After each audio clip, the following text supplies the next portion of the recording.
welcome back to the channel. It has been a minute since I posted last, and yeah, you've seen this bike on the channel here before. It is my old KX250. It's back, and this time we got something a little bit more serious to work on. So since the last video, this bike has been through quite a bit.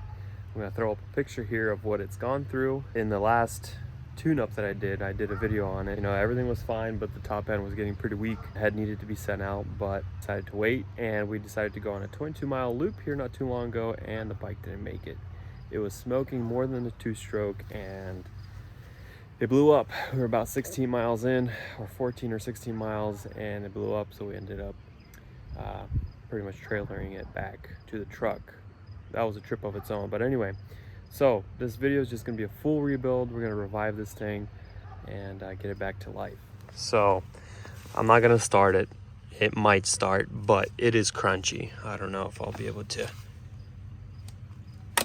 Oh, okay, that's as far as I'm going. So anyways, I already know cylinder's gotta be replaced, piston's gonna be replaced, the top end is gonna be sent out, and probably to Millennium. They're gonna recut everything, put in new valves, and we'll see what the bottom end is like. It might be good, might not be, but so pretty much, yeah, we're here to do a full rebuild, and this should be an interesting video. I'm gonna try to keep it to one video, maybe two, probably two videos, but so yeah, stay tuned. Let's get it in the shop, take it apart.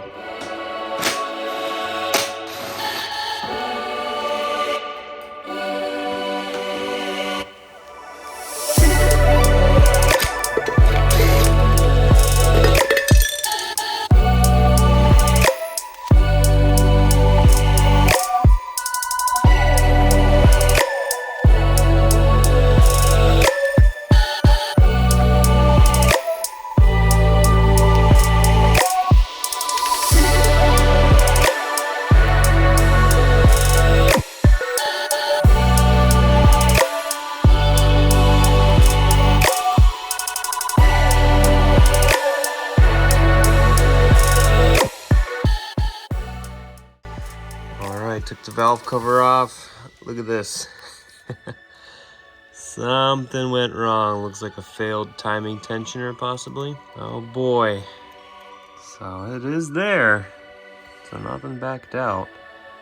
So it looks like the timing tensioner failed. So I'm gonna take this this top end off, take the cylinder out, check out the piston. And yeah, so we'll see what we got here in a second.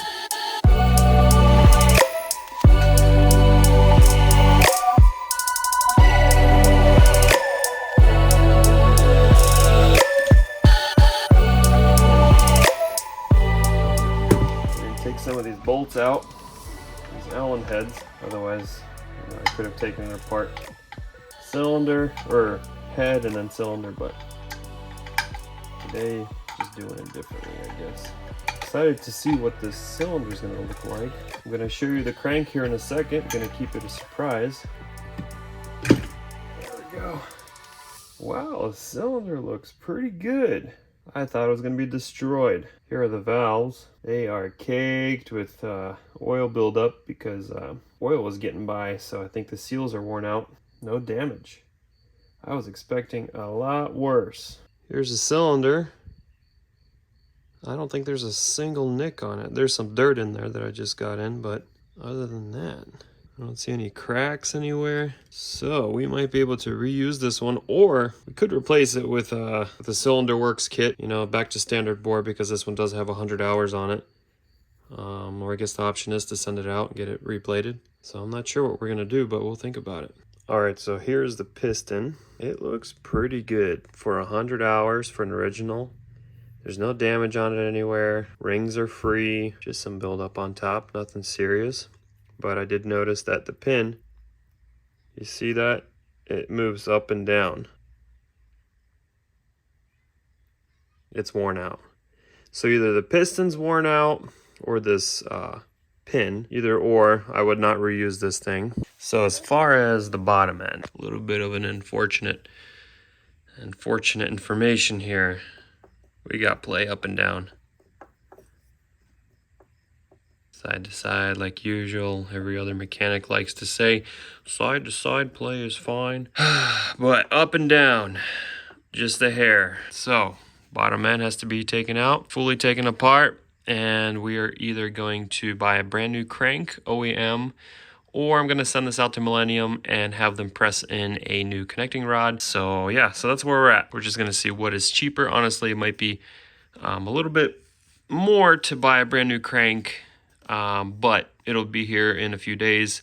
I don't have to wait an entire month for Millennium to get back to me. And fast forward a few weeks, I have the engine out of the frame, and I also cracked the engine open. I didn't feel like filming it because I feel like you guys all have seen how to crack open an engine. So I saved some time there. Yeah, so here, check it out. Everything is good. Everything's intact. Yeah, look at that oil, super thick. Gonna clean everything out. The good news is most of the gunk here on this filter, there are some small shavings, but nothing serious. I think it's more from, you know, just the clutch, something from the top end, probably from the head. A lot of dirt. There's a lot of dirt in this engine. So yeah, I'm gonna get this thing cleaned up, and I also wanted to show you guys the rest of the parts. Okay, so this is how I like to lay out all my parts. I just put some shop towels down, and pretty much from top to bottom, and I'm gonna get the rest of the engine out here, put the gears over here, and I like to space out my bolts in a certain way. This is how I took them off the covers. That's how they're gonna be put back on. It just saves me some time, so I don't have to sit there and try to fit in every single one, see if it fits. So yeah, and I used to actually label everything back in the day, but now I'm just comfortable with, I just know where everything goes, and it keeps everything straight. So clutch looks good. Look how gunked up that flywheel is. It's pretty bad, but overall everything's in condition. And I also already have the head back. I got that thing worked entirely. I have an entire box of parts here, all OEM, of course. I got bearings, I got oil seals here for the top end, gaskets, chain, let's see, we got filters, a whole bunch of things. And here is the head. Thank you, Millennium Technologies, for getting this thing dialed in. They cleaned it up, got it blasted, and here I'm going to show you. Look how clean that looks. That's just from the masking tape. But anyways, got new seats cut in. Everything is mint, back to how it should be. And once I get this thing put back together, it's going to be back to OEM. And oh, I also got brand new valves, all that stuff. So I didn't want to reuse any of the old ones. That is never a good idea. Okay, so I'm going to get this engine all cleaned up, and I will be back with this thing sparkling and ready to be put back together. Alrighty guys, got everything all cleaned up. I feel like everything looks really good. Got all that gunk out of there. It was pretty thick and it was a little hard to get off, but some simple brake parts cleaner from Walmart does the trick.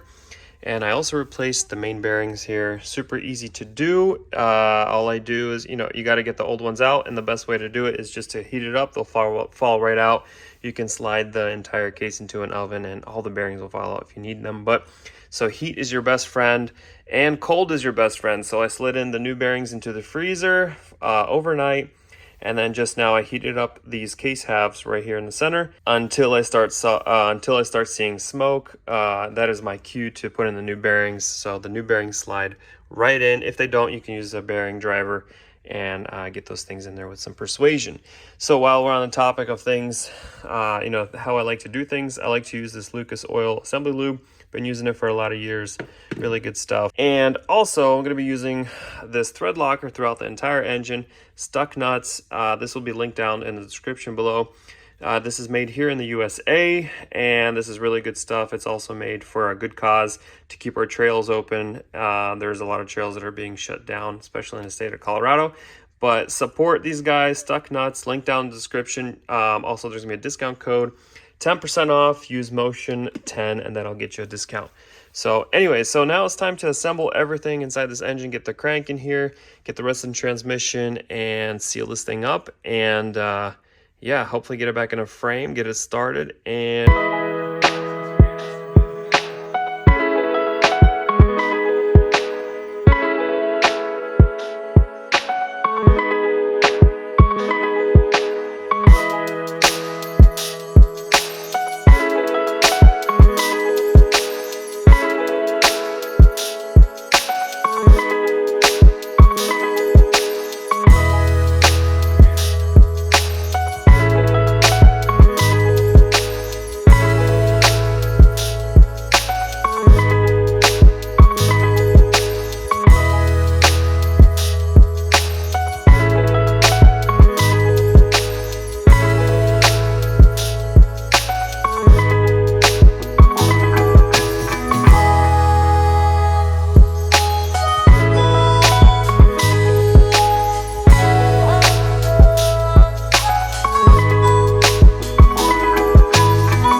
Okay, so I was just about to put the cylinder on and I looked over it one more time and noticed something major that I am not happy about. I don't know how I missed this from the first time, but there you can see 2 wear marks, and those things are deep.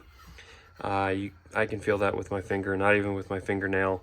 And just all over the cylinder, there's all sorts of pitting going on, so don't feel comfortable using this. Instead, I am going to use this Cylinder Works kit, a really good kit. I always had good luck with them. And the nice thing about it is they actually sign off on these kits that the cylinder and the piston was put together, everything was checked. I am still going to check the ring end gap because that is important. But other than that, we're going to put this kit in and get this engine on its way.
Alright guys, so made it this far. So right now I got everything timed. I have this side turned out to where we can see the mark on the flywheel. There you see it right there, lines up with the slot in the threads. Then here you want to have a 12 o'clock, 3 o'clock, 9 o'clock. Here's your 12, here's your 3, 12, and your 9. And you also have to remember when you put your chain tensioner in, your chain's going to get tighter, so you just want to make sure that everything lines up. But everything has to line up with the flat surfaces on the head here. I'm going to get everything shimmed out, make sure all the shims are, all the valve clearances are in spec, and we should be good to put everything back together and put it in the frame.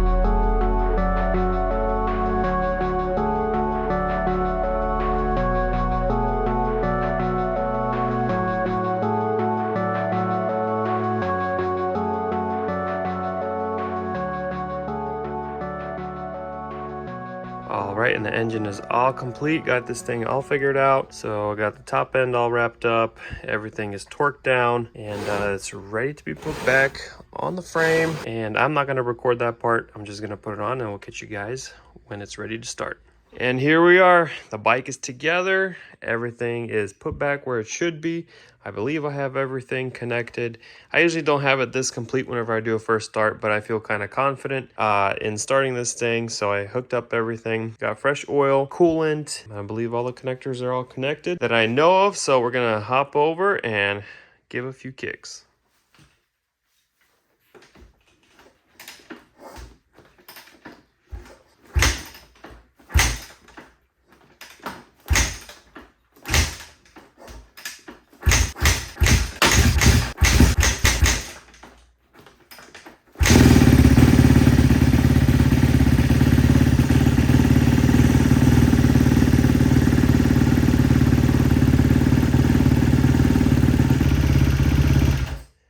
All right guys, so coming back to the bike. So as I said before that I was so confident in having everything correct, I was completely wrong. As you can hear in the video, there was some ticking going on and I was trying to figure out what it was.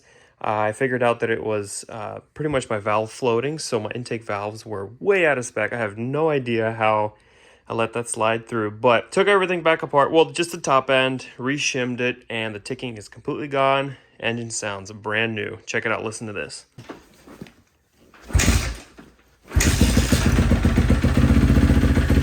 There we go.